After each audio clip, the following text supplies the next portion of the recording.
पोट भरलं का विचारायचं होतं. भरलं की. हम्म. कसं झालं जेवण? लय भारी. मस्त. वय वय. किती खोटं बोलशील. आता खोटं काय त्यात? भाजी खारटझार झाली होती ना? नाही. झाली होती. मी खाऊन बघितले की. हा म्हणजे जरा मीठ जास्त झालं होतं. जरा. हा म्हणजे जरा जास्त.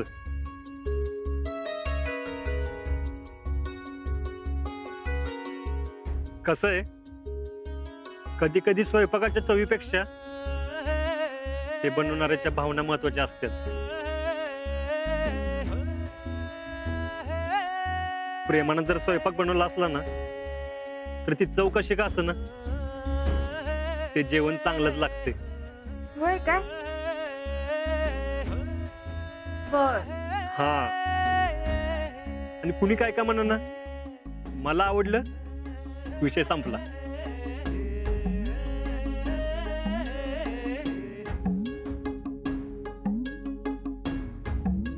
बरं ऐक की, नवीन पोस्टमनचा नंबर आहे का?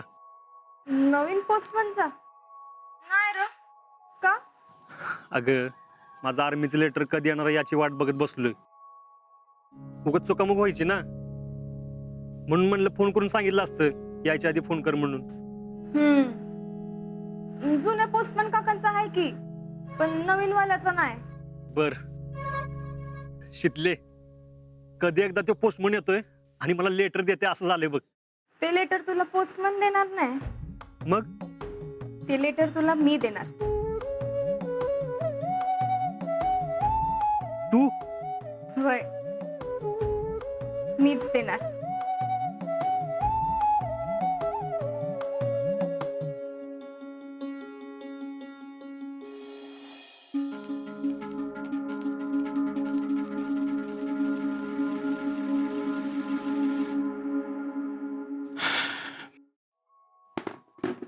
जेडे, पाणी आण गे जरा.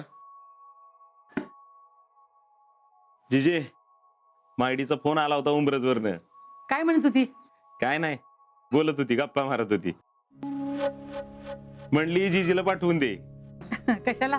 काय नाही ग, दिवाळीला ये म्हणली. तू 4 दिवस राहावं अशी इच्छा असेल तिची. काय करायचं बाबा, सारखंच जावायच्या दारात जाणं बरं दिसते का? तुझं काय पण असतं जिजे. अगं तू गेल्यावर दाजी कधी असं म्हणताल का? अरे ते लाख म्हणत असत्याल, पण आपणच जेवढेच तेवढं ठेवायचं असतं र. कसं आहे, सारखं जाण्यानं मायाच राहत नाही. ती म्हणतात का नाही, रोजचं मड त्याला कोण रड, असंच जाऊन होतं मग. जेडे, अगं पाणी आण की.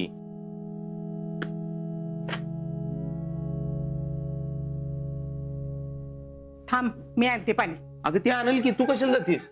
आणते या. वाट बघ, तुझ्या भरोशाला बसशील ना तर पाणी पाणी करत मरशील. का ग, काय झालंय? काय झाले माहित नाही, पण काय तरी बिनसलं एवढं मात्र खरं बघ. अरे मगाशी येड्यावानी चक्र मारत होती. मी विचारायला गेली तर रागान माझ्या पुढे येऊन बसली. मलाच काय कळना काय करावं ते. पुष्पी काय तर बोलली असेल तिला. पुष्पा कशाला काय बोलते तिला? ती बाहेर जाऊन आली की नाही तेव्हापासून असं करायला लागल्या. बाहेर कुणी साखरपुड्यावर काय बोललो नाही ना?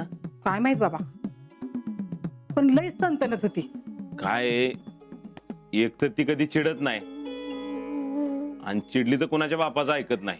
मला कधी उलटून न बोलणारी पोरगी पण वस्कन माझ्या अंगावर आली. होईल शांत. डोक्यात काय ठेवून करू नाही म्हणजे मिळवलं. नाही नाही, असं काय नाही करणार ती. तिचा राग कसा आहे ना ते चांगलंच माहितीये मला. सगळं डोक्यात ठेवती. आज्याबद्दल काय बोललेलं अजिबात खपत नाही तिला. तुला आठवते का र, लहानपणी त्या गोट्यानं आज्याला बॉल मारला होता. तिने काय केलं होतं आठवते का? अरे त्या गोट्याच्या डोक्यात दगड घातला होता. 7 टक्के पडलं त्या पोराला. कोण तिच्या वाट्याला गेलं ना एखाद्याचा जीव घ्यायला मागं पुढे बघायची नाही. असली कारट खाऊ आहे. आता मी काय तुझ्याशी बोलत बसल्या, मी जाऊन पाणी घेऊन येते तुला.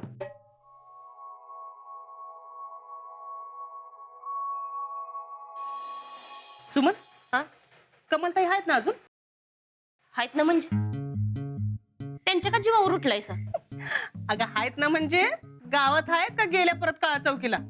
असं वय मग गावात आहेत का विचारा की. आहेत ना म्हणजे माणसानं काय समजायचं? तू बी ना. बर बाई, गावात आहेत ना? आहेत की. त्यांच्याकडे काय काम आहे? अगं त्याने ते परवस्त्र आणले नव्हतं काय? हा. ते आमच्या गावातल्या एकाला दाखवा म्हणते. कुणाला हो? अगं आमच्या शेजारी भोसले राहतात ना, त्यांच्या सुनाच्या बहिणीला. हा. अहो पण ते पोरगा आर्मीत आहे की. देतील का त्याला पोरगी? काय माहित. अगं आवरा की, हात हलवा पटापटा. बोलत काय बसला? होय, हे काय चालूच आहे की. भूक लागली की आपल्या घरातली माणसं कसं करतात माहितीये ना? होय. स्वयंपाक करणं म्हणजे काय खायच काम आहे बी? काय काय आणि किती किती करायला लागतंय ना आपलं आपल्याला माहित. त्यांना काय जाते बसून बोलायला? होय की नाही अक्का? आणि जरा कमी जास्त झालं तर कसं होत्याचं नव्हतं होतंय ते कळलं ना म्हणावं दुपारी. होय. हो शितलीच्या हातचं जेवण खाऊन ह्यांना काय साक्षात्कार झालाय काय माहिती. मला कसं म्हणतात असं बी जेवण असतं इसरलोच होतो. मला म्हणतात आता तुम्हाला काय बोलणार नाहीत ना पुढं. चला म्हणजे शितलीच्या जेवणामुळे एवढा तर फायदा झाला म्हणायचा. पण काय ग, ती जेवण करत असताना तुम्ही दोघी होता ना तिच्या बरोबर? होतं की. मग मीठ वतूस्तवर तुम्ही काय करत होतात? अहो कुठल्या पण गोष्टीला हात लावायचं नाही असं तिने आम्हाला सांगितलं होतं. त्यामुळे त्या नादात आम्हाला कळलंच नाही मीठ किती पडलं ते. हाय की नाही सुमन? होय. अहो त्या पुष्पाताई पण सांगत होते ना तिला. त्या शितलीचा कालावा कुणाचं कुणाला काय कळतच नव्हतं. बर तुम्ही आवरा पटापटा. अय महिला मंडळ, माझ्या बिगर स्वयंपाक कसं काय चालू केला? चला सर कसं मी करणार आहे. ए बाई, दुपारी शिक्षा दिली थोडी बास आहे की. आता आणि काय पचवायची ताकद नाही बाई आमच्यात. ए आय कसं आहे माहितीये का, चुकल्या बिगर काय माणूस शिकत नसते. आणि जेवणाचं म्हणशील तर जेवण प्रेमानं बनवलं पाहिजे, कारण जेवणात प्रेम उतरते. मग भले चव नाही उतरली तरी चालते.